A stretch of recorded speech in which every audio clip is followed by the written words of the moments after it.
Evangelho de Mateus, capítulo 24. Jesus está aqui falando sobre o princípio das dores, sobre o fim dos tempos. Os discípulos perguntam quando estas coisas iriam acontecer. E então no verso 4, Jesus lhes respondeu: tende cuidado para que ninguém vos engane, porque virão muitos em meu nome, dizendo, eu sou o Cristo, e enganarão a muitos. E ouvireis falar de guerras e rumores de guerras. Não fiqueis alarmados, pois é necessário que assim aconteça, mas ainda não é o fim. Porque nação se levantará contra nação e reino contra reino, e haverá fomes e terremotos em vários lugares. Mas todas essas coisas são o princípio das dores. Então sereis entregues à tortura e vos matarão, e sereis odiados por todas as nações por causa do meu nome. Nesse tempo, muitos haverão de abandonar a fé, trair e odiar uns aos outros. Também surgirão muitos falsos profetas e enganarão a muitos. E por se multiplicar a maldade, o amor de muitos esfriará. Mas quem perseverar até o fim será salvo. E este evangelho do reino será pregado pelo mundo inteiro para testemunho a todas as nações. E então virá o fim. Amém. Vamos orar.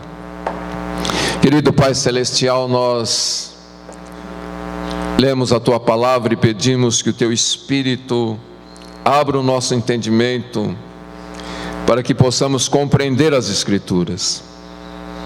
Que o Teu Espírito trabalhe em nossos corações para nos transformar, nos aperfeiçoar, nos moldar segundo os Teus planos e propósitos, para que alcancemos a estatura de varão perfeito em Cristo e cheguemos à plenitude da fé. Realiza a Tua obra em nossas vidas e glorifica o Teu santo nome. E nós oramos em nome do Senhor Jesus. Amém. Amém. Muito bem, queridos. Jesus estava falando aqui a respeito das últimas coisas, do fim dos tempos. E Ele falou de um tempo tão difícil, onde muitos iriam abandonar a fé. E Ele diz, mas quem perseverar até o fim, esse será salvo. Quem perseverar até o fim, este será salvo. São dias tão difíceis que o apóstolo Paulo diz, na segunda carta a Timóteo, no capítulo 3, versos 1 e 2, ele diz, sabe porém que nos últimos dias haverá tempos difíceis, pois os homens amarão a si mesmos. Veja, Jesus falou sobre o amor se esfriando em relação às pessoas, porque os homens se tornam amantes de si mesmos. E então isso traz vários problemas sobre as nações, sobre as pessoas. E vai se cumprir então isto que Jesus disse aqui. Mas eu quero focar no seguinte, que Jesus disse, aquele que perseverar até o fim, esse será salvo. Então surge a pergunta, como perseverar em dias tão difíceis que a palavra de Deus nos aponta? Como perseverar quando nós passamos por todo tipo de provação, tantos tipos de lutas, tantas dificuldades? Como que nós podemos continuar se nós não sabemos quanto tempo a perseguição, as lutas e as provações vão durar? Como continuar quando bate aquela vontade de largar tudo e falar, não dá mais? Como continuar quando você se sente cansado, quando você se sente fraco, desanimado e desmotivado?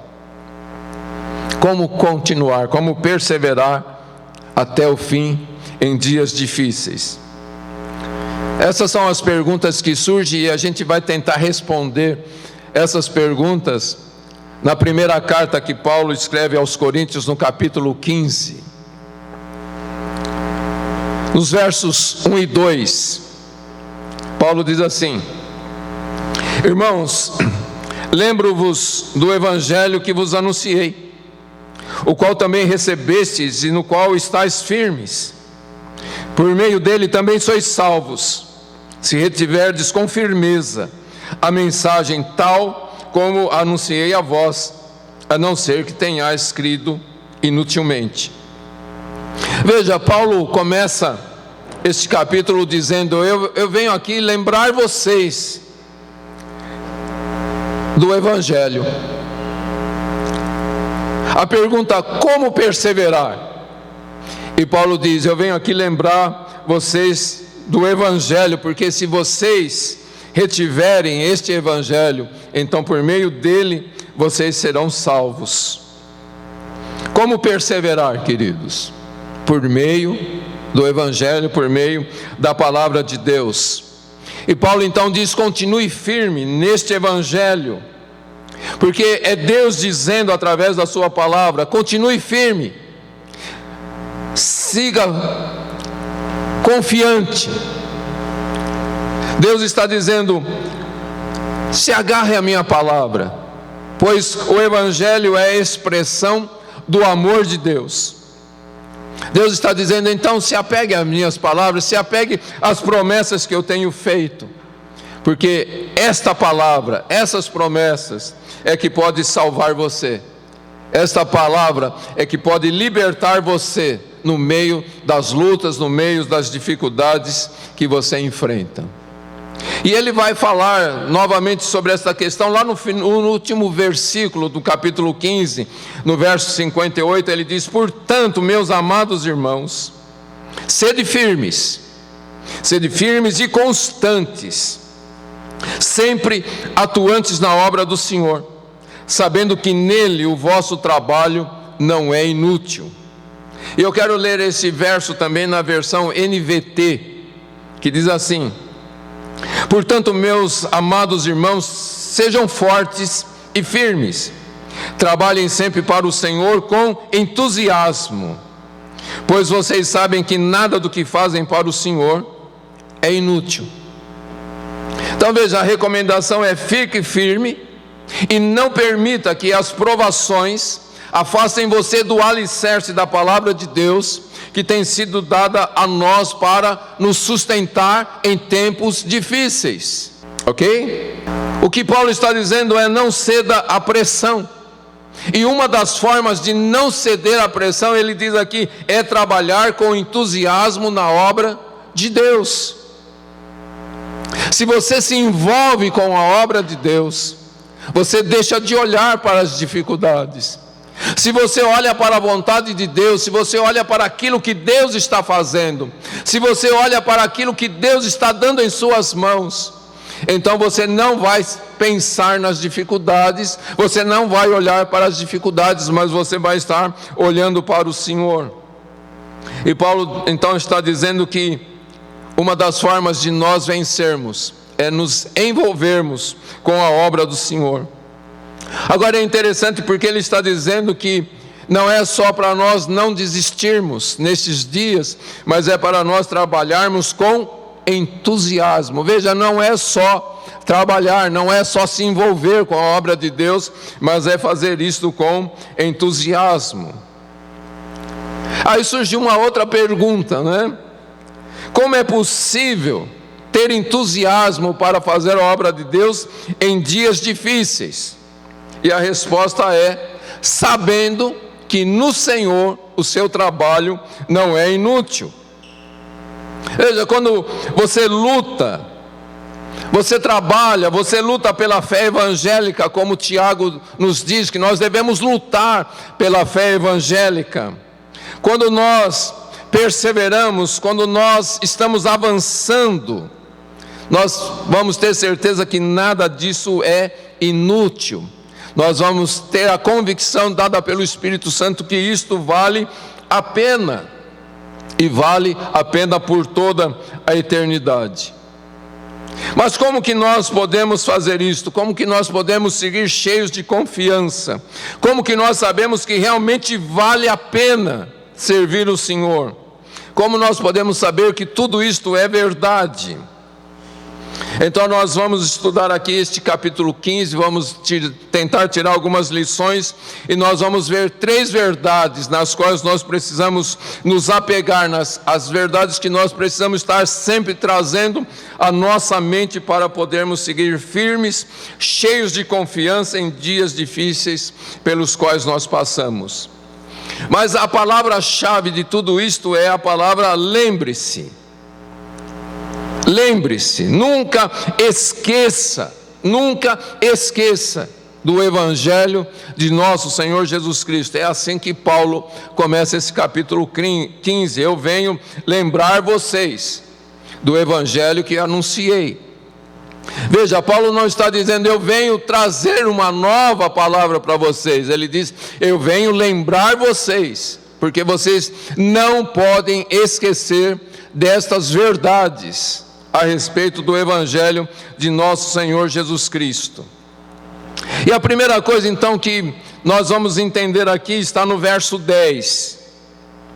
Quando Paulo, ele está pensando na sua própria vida, nas coisas que aconteceram e nas perseguições que ele está passando, e ele sofreu terríveis perseguições, passou por lutas diversas, né?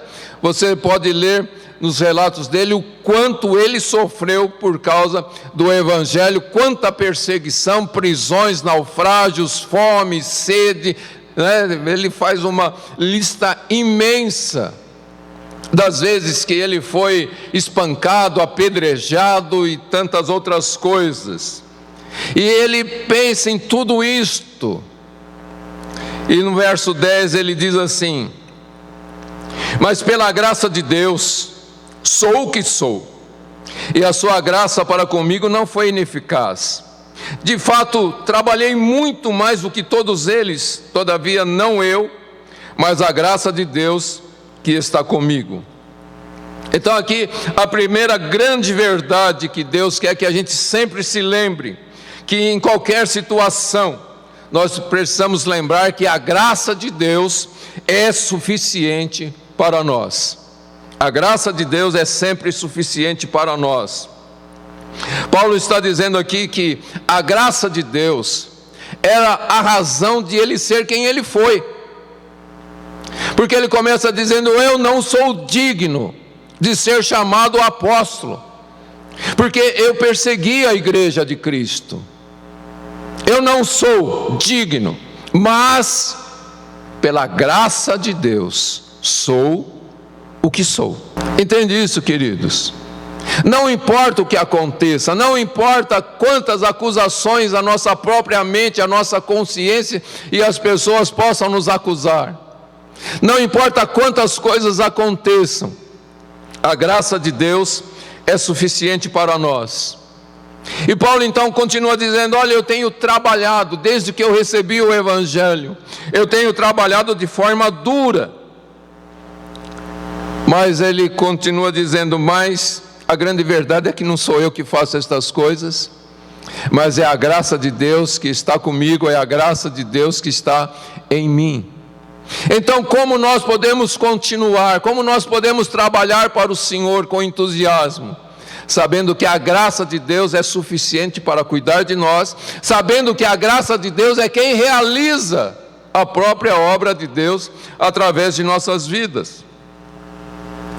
Quando Paulo escreve esta carta, ele está passando por lutas e provações muito difíceis, mas ele está dizendo como a graça de Deus o tem ajudado, como a graça de Deus o mantém firme para continuar no meio dessas lutas e provações. Veja, em Colossenses ele vai falar a mesma coisa, Colossenses capítulo 1, verso 29. Ele diz, por isso trabalho, lutando de acordo com a sua eficácia, que atua poderosamente em mim. Veja, como você pode servir o Senhor com entusiasmo em dias difíceis, sabendo que o poder de Deus atua poderosamente na sua vida. A graça de Deus é suficiente para você. É o que Deus diz para ele lá na segunda carta aos Coríntios, capítulo 12, verso 9, quando ele está passando por uma grande luta, uma grande dificuldade, que ele chama um espinho na sua carne. E ele ora para que Deus tire aquilo de sua vida. E no verso 29, Deus diz para ele, no verso 9: a minha graça te é suficiente, pois o meu poder se aperfeiçoa na fraqueza. Por isso, Paulo diz, de muito boa vontade me gloriarei nas minhas fraquezas, a fim de que o poder de Cristo repouse em mim. Veja o que Deus está dizendo para Paulo: Paulo, a minha graça é suficiente para você. Entenda uma coisa, o meu poder se aperfeiçoa na sua fraqueza. Quando você estiver fraco, então saiba que eu estou operando poderosamente na sua vida e através da sua vida, e o meu poder torna você forte. Em si mesmo você é fraco, mas o meu poder torna você forte. Na segunda carta aos Coríntios, capítulo 1, versos 8 ao 10, ele diz assim: irmãos, não queremos que ignoreis a tribulação pela qual passamos na Ásia, porque foi muito acima das nossas forças, de tal modo que chegamos a desesperar da própria vida. Na verdade, tínhamos sobre nós a sentença de morte, para que não confiássemos em nós mesmos, mas em Deus, que ressuscita os mortos. Ele nos livrou de tão terrível perigo de morte e continuará nos livrando. E é nele que esperamos, e ele ainda nos livrará. Veja, Paulo está dizendo aqui que ele estava passando por uma luta tão grande, que ia muito além das suas forças. Mas ele diz: olha, eu não sei nem se eu vou continuar, se eu consigo continuar no ministério, eu não sei nem mesmo se eu consigo continuar vivo. Mas o que ele está dizendo aqui, queridos, a situação era tão desesperadora, que ele só pôde olhar para uma coisa: para o Deus que ressuscita os mortos. Ele fala: eu cheguei ao fim da linha, então o que eu posso fazer é deixar de confiar em mim mesmo, deixar de confiar na minha força, na minha habilidade, deixar de confiar na minha mente, deixar de confiar nos meus sentimentos e confiar em Deus, que se eu chegar a morrer, Ele ressuscita os mortos. Amém, queridos? Fica claro isto? Então isso faz a gente voltar aqui para esse capítulo 15, né? E responder: como saber que a graça de Deus sempre nos será suficiente?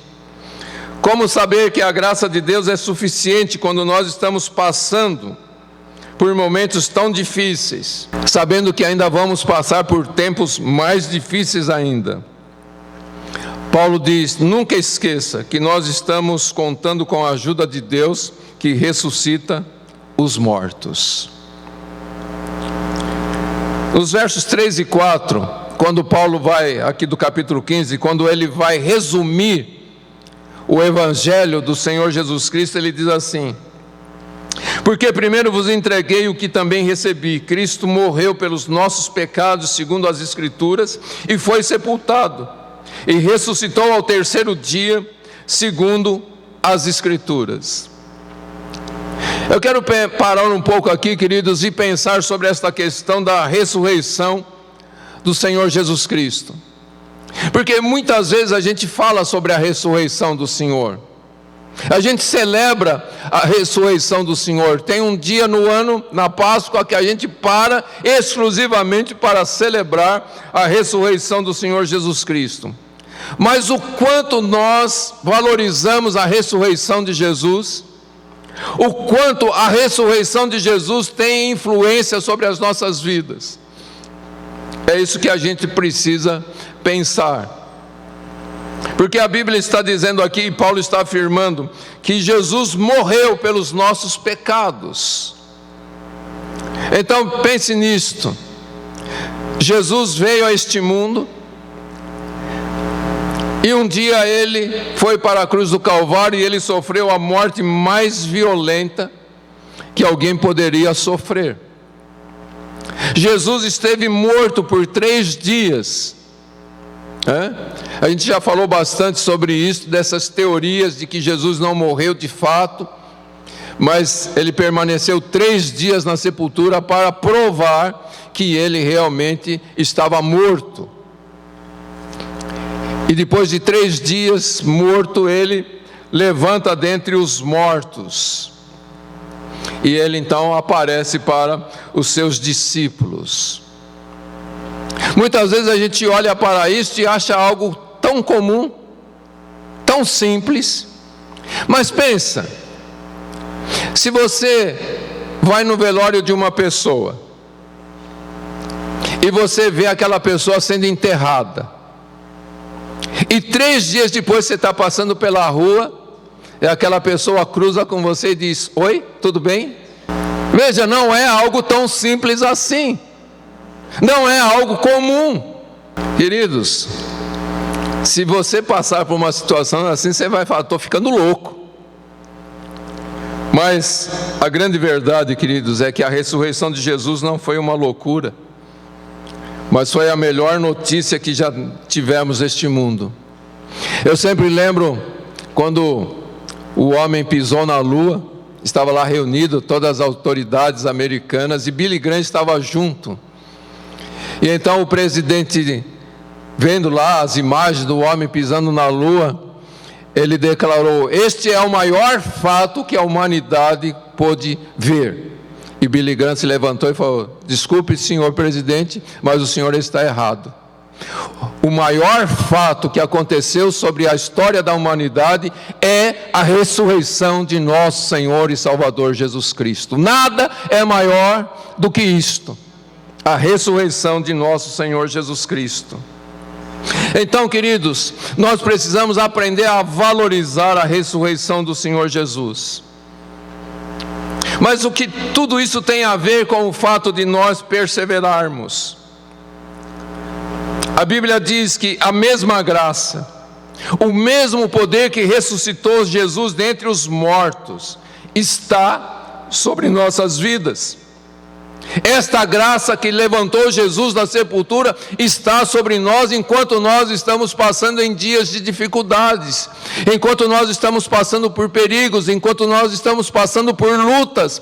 Esta graça que levantou Jesus entre os mortos está sobre nossas vidas, nos fortalecendo e dizendo: a minha graça é suficiente para você.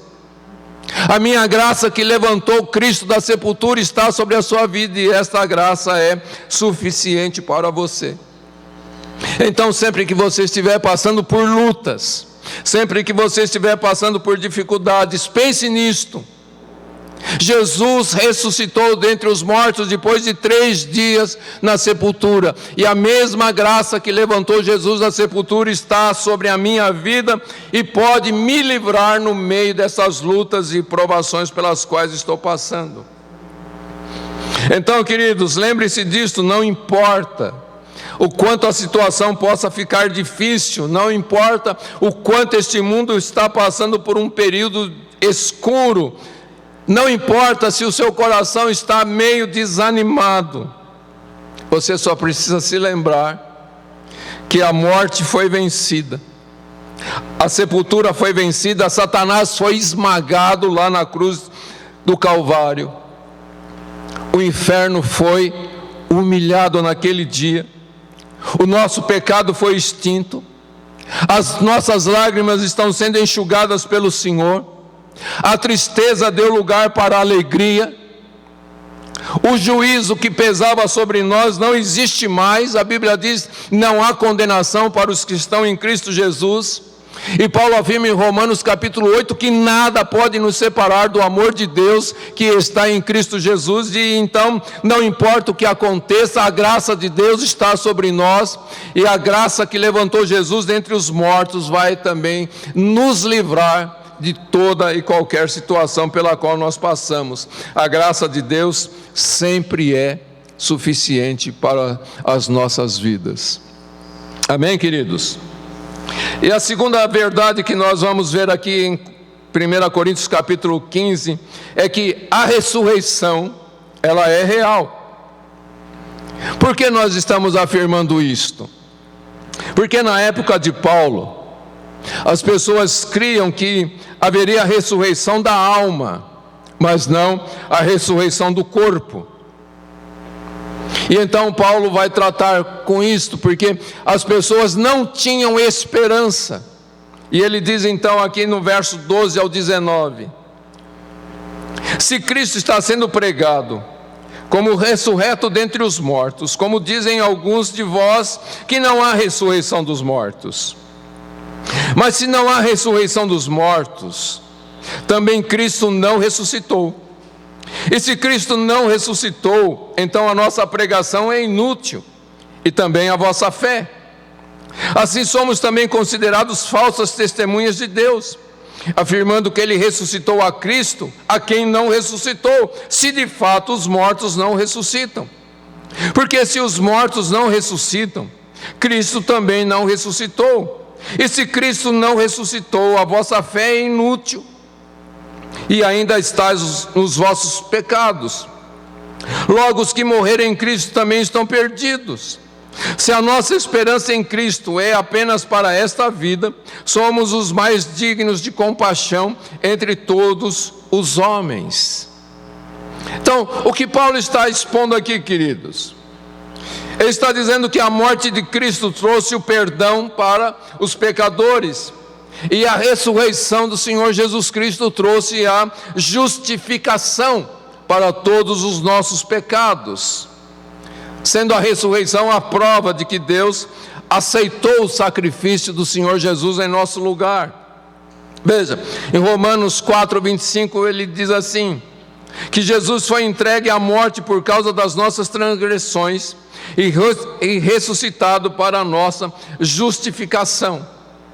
Veja, Deus ressuscitou a Cristo para mostrar que aqueles que confiam em Jesus também ressuscitarão e viverão para sempre. Mas aí entra a questão: se as pessoas não valorizam a ressurreição, se as pessoas não têm a esperança de ressuscitarem um dia com Cristo, Paulo diz, então tudo é em vão. Ele diz no verso 19 do capítulo 15: se a nossa esperança em Cristo é apenas para esta vida, somos os mais dignos de compaixão entre todos os homens. Veja, Paulo está dizendo, se Cristo não ressuscitou, e se não há uma esperança futura para nós, se não houver a esperança de que um dia nós ressuscitaremos com Cristo para termos um corpo semelhante ao de Jesus, se a nossa fé é só para viver bem neste mundo, então Paulo diz, nós somos os mais dignos de compaixão entre todos os homens. Em outras palavras, Paulo está dizendo que se Cristo não ressuscitou, então não adianta perseverar no meio das lutas e sofrimentos.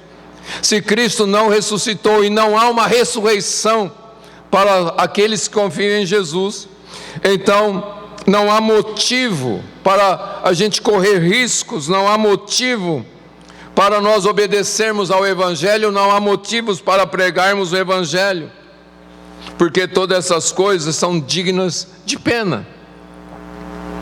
No verso 30, pensando nos sofrimentos de Paulo por causa do Evangelho, ele diz, seria um desperdício se Cristo não ressuscitou. Então por que lutar tanto, por que passar por tantos perigos? No verso 32, Paulo diz, se este mundo é tudo que existe, se a nossa vida aqui é tudo que tem valor, então desista de lutar, desista de tudo, relaxa e curta ao máximo esta vida.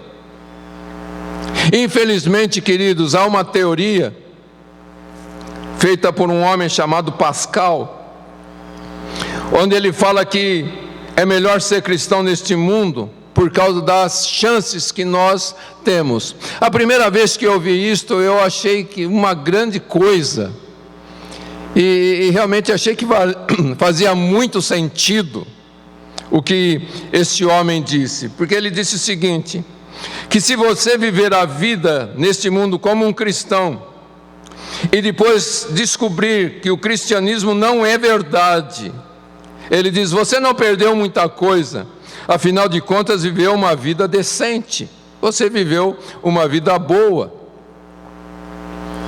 E ele continuou dizendo, mas se você viver neste mundo como um não cristão, e na eternidade descobrir que o cristianismo era verdade, então você perdeu tudo e passará a eternidade no inferno.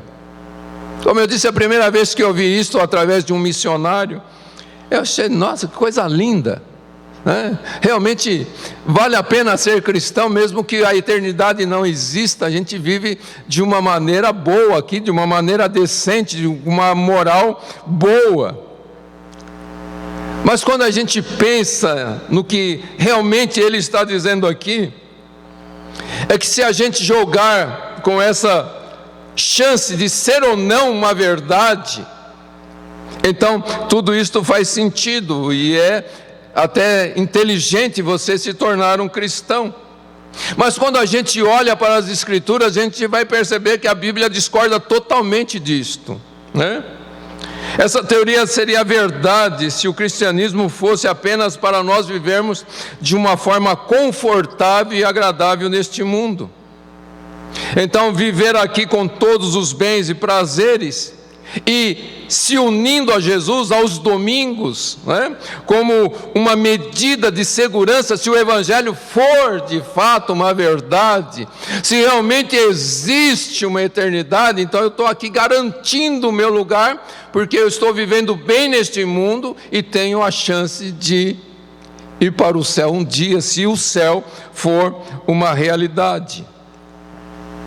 E quando a gente olha para a igreja nos dias de hoje, a gente infelizmente vê que essa versão do cristianismo tem permanecido através dos séculos em nossas igrejas.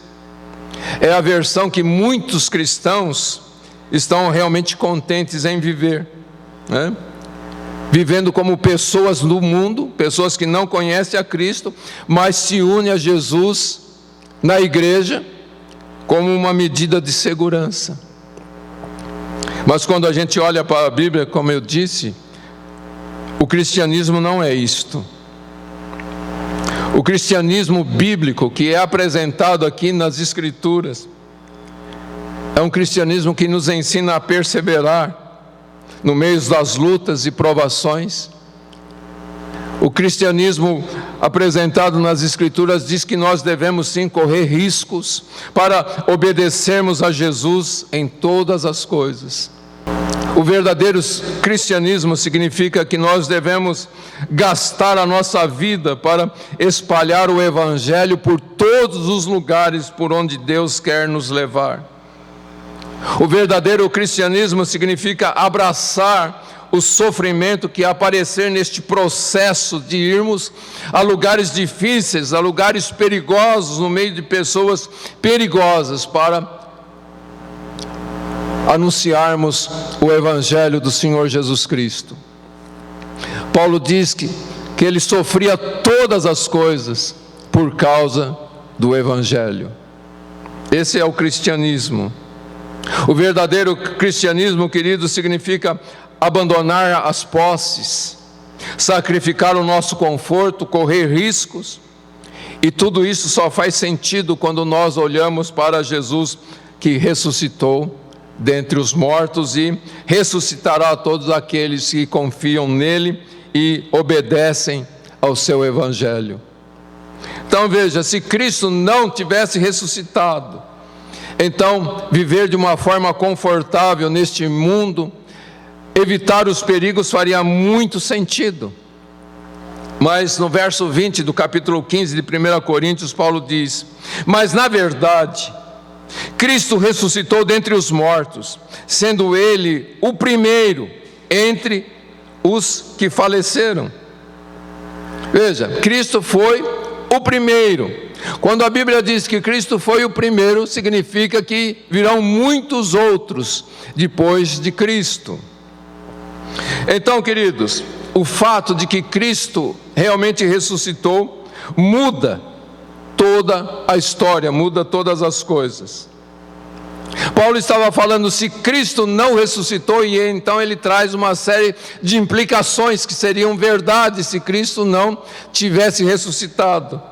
Mas agora Paulo vai falar uma série de implicações que são verdades por causa do fato de Cristo ter ressuscitado.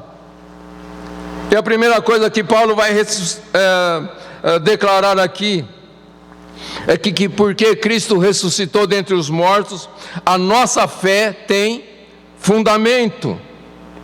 E de fato nós estamos perdoados e justificados diante de Deus. Este é o primeiro ponto. Que Paulo, da forma negativa, falou, se Cristo não ressuscitou, então nós permanecemos nos nossos pecados. E os que morreram em Cristo estão perdidos. Mas a primeira implicação do fato de que Cristo ressuscitou é que de fato nós estamos perdoados e justificados diante de Deus.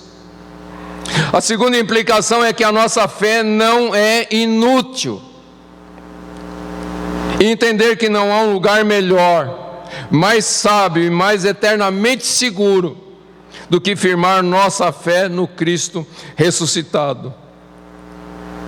Jesus foi crucificado pelos nossos pecados, ressuscitado para a nossa justificação.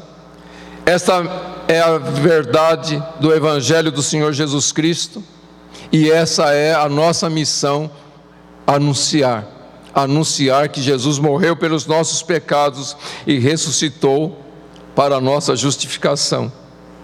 E nós conhecemos a Jesus, nós temos experimentado Jesus, aquele que venceu a morte. E veja, Jesus venceu a morte não só por nós, mas ele venceu a morte por todos os pecadores que precisam ouvir o Evangelho do Senhor Jesus Cristo. O Evangelho foi entregue a nós, queridos. O Evangelho foi entregue à igreja, para que a igreja torne o Evangelho conhecido no mundo inteiro. Foi o que Jesus disse lá em Mateus capítulo 24, e esse Evangelho do reino será anunciado no mundo inteiro para testemunho de todas as nações. Veja, Jesus não disse que esse Evangelho místico é que deveria ser anunciado ao mundo inteiro, mas o verdadeiro Evangelho do reino precisa ser anunciado para todos os povos, todas as nações da terra, antes que chegue o fim. E é por isso, queridos, que Paulo diz lá no verso 58, que nós precisamos ter entusiasmo para realizarmos a obra de Deus. Por causa do Evangelho, nós precisamos estar dispostos a darmos a nossa vida, e até mesmo perdê-la se for necessário, para falar sobre o Cristo que morreu e ressuscitou, que venceu a morte. E Paulo diz isto com ousadia, sabendo que se morrermos pelo Evangelho, nós nos uniremos a tantos outros que morreram pelo Evangelho, e que na carta aos Hebreus diz que este mundo não foi digno deles, porque eles não viveram para este mundo, eles viveram para Jesus. Amém, queridos? Então, isso significa que nós não temos nada a temer nesta vida. Paulo diz, para mim o viver é Cristo, e o morrer é lucro. Precisamos entender que Jesus pegou o pior que podia nos acontecer e transformou no melhor que pode nos acontecer. E é por isso que nós precisamos estar dispostos a enfrentar todo tipo de provação e correr risco para propagarmos o Evangelho do Senhor Jesus Cristo. Como eu disse, sabendo que esse tipo de vida é de pessoas das quais este mundo não é digno. Nós precisamos ser pessoas diferentes. Se Cristo ressuscitou dos mortos, e de fato Ele ressuscitou, então enfrentar provações, obedecer a Jesus, correr riscos para obedecer a Jesus, é motivo de ter uma vida invejável. E na verdade é o único tipo de vida que faz sentido para quem crê em Jesus. Então, queridos, não importa onde Deus nos colocar, nós devemos enfrentar e suportar provações, correr riscos e obedecer a Jesus no seu Evangelho. E por que fazemos isto? Porque sabemos que esse tipo de vida não é em vão. Esse é o tipo de vida que realmente vale a pena ser vivido. Amém? Veja, sua vida nunca será em vão se você estiver seguindo a Jesus e obedecendo aos seus mandamentos. E então Paulo fala sobre a esperança dos corpos ressuscitados para todos aqueles que confiarem em Jesus. Paulo diz: Jesus foi o primeiro. O que nos mantém firmes, o que pode nos manter firmes, o que pode nos manter ativos na obra do Senhor é saber que um dia, a qualquer momento, num piscar de olhos, a trombeta vai soar. Os mortos em Cristo ressuscitarão, e todos aqueles que estiverem vivos, então subirão para se encontrar com o Senhor nos ares e viver eternamente com Ele. Amém, queridos? Como perseverar em dias difíceis, sabendo que a qualquer momento, num abrir e fechar de olhos, a trombeta vai soar. Tudo isto que a Bíblia diz vai acontecer, porque Jesus venceu lá na cruz do Calvário. Na primeira carta aos Coríntios, capítulo 15, verso 55, Paulo diz: onde está, ó morte, a tua vitória? Onde está, ó morte, o teu aguilhão? Veja, não há mais como o diabo nos ameaçar. Eu lembro de uma pessoa que foi presa por pregar o Evangelho, há muito tempo atrás, e a rainha daquele país chegou para ele e disse: se você não negar a Cristo, eu vou confiscar todos os seus bens. E ele disse: você pode confiscar algo que está em minha posse, mas não me pertence, porque o meu verdadeiro tesouro está no céu com Cristo, e isto você não pode confiscar. Ela disse: então eu vou matar você, eu vou tirar a sua vida. E ele disse: você pode tirar a vida deste corpo, mas a minha vida você não pode tirar, porque a minha vida é Cristo, e eu viverei com Ele eternamente. Amém, queridos? E é isso que Paulo está dizendo: ó morte, onde está o teu aguilhão? Como que você pode me amedrontar? Não há como. Porque no dia em que este corpo descer à sepultura, eu estarei diante do Senhor para todo sempre. Jesus um dia vai destruir completamente a morte e vai ressuscitar todos aqueles que creram nele, e dará um corpo novo, um corpo espiritual, um corpo imperecível, um corpo incorruptível, ressuscitado com poder e glória, este mesmo poder e glória que o levantou da sepultura.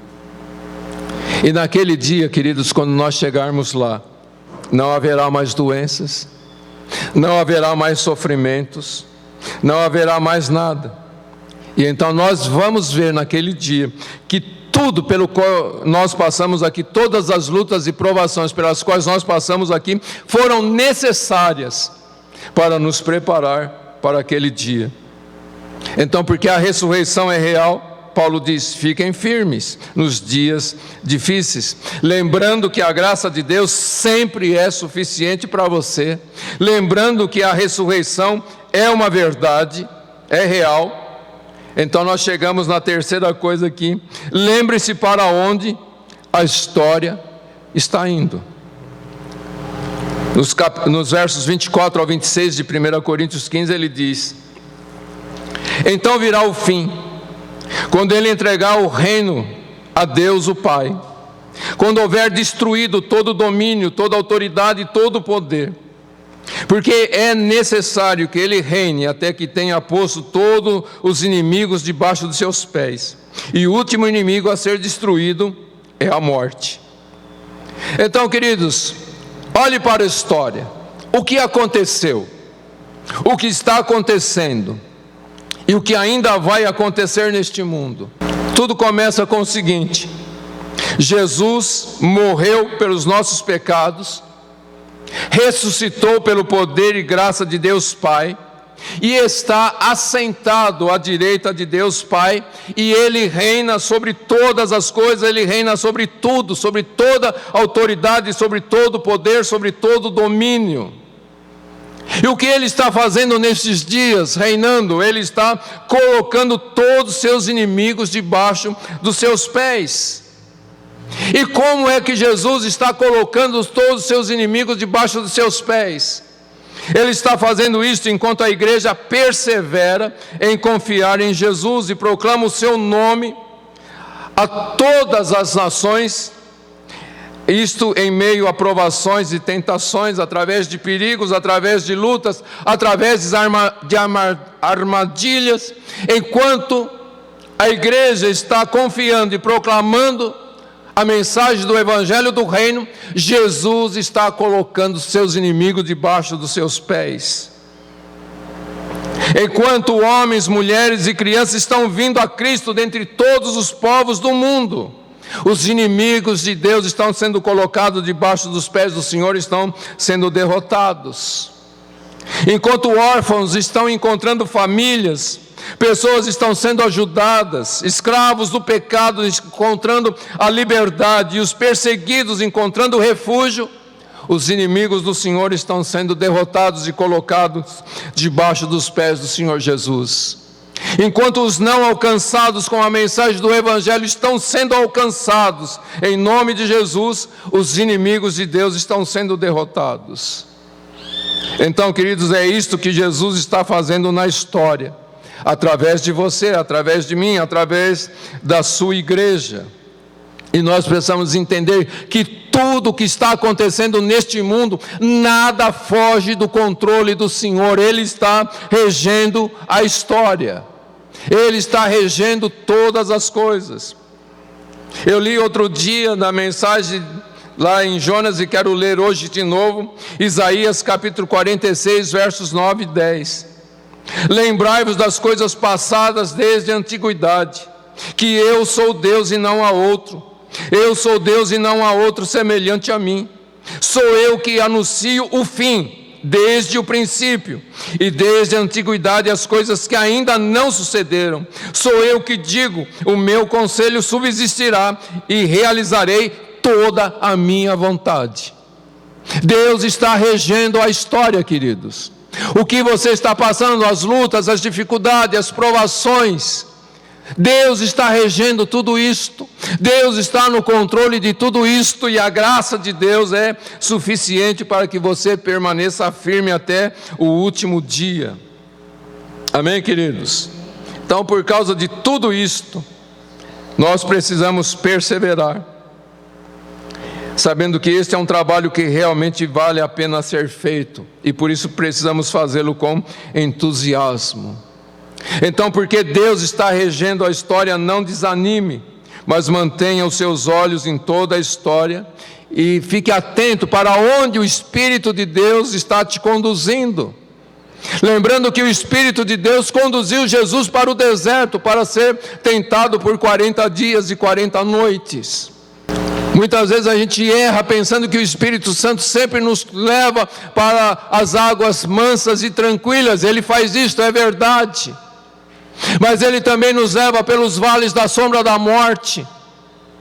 E lá no vale da sombra da morte, Ele está conosco, cuidando de nossas vidas. Ele está conduzindo a história, Ele está conduzindo todas as coisas. Então não desanime.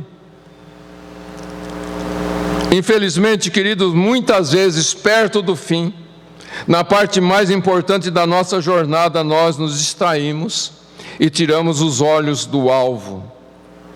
Por isso a exortação da palavra de Deus é: olhe firmemente para Jesus, autor e consumador da nossa fé.